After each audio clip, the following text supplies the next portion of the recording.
सभे दे दिले बड्डे भौजी हो चंदा तोहरे बाकी हो देखाव जनी डंडा।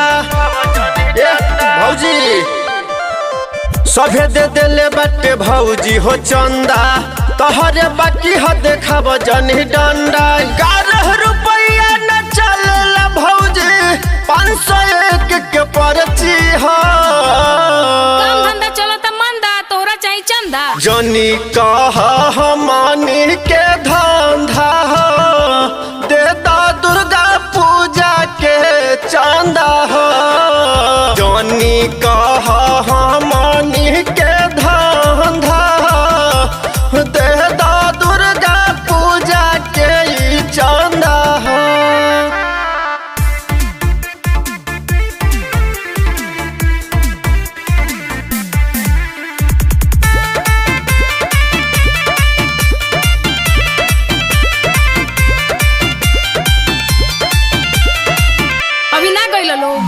साल भप एक बेरी मूर्ति रखला हो।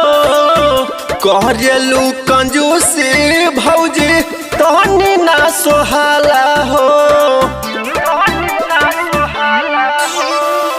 साल भप एक बेरी मूर्ति रखला हो। करेलू बहाना भौजी तहनी ना सोहाला हो। बहरस भैया भेजल पैसा खर्चा कर जगराता हो। काम धंधा चलता मंदा तोरा चाही चंदा। जनी कह हमनी के धंधा दे दा दुर्गा पूजा के चंदा हो। जनी कह हमनी के धंधा दे दा दुर्गा पूजा के चंदा हो।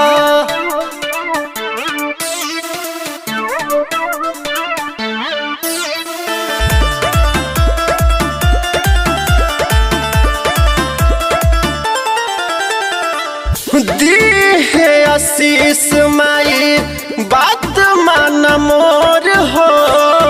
साल भर के भीतर भौजी लइका हो तो गोर हो।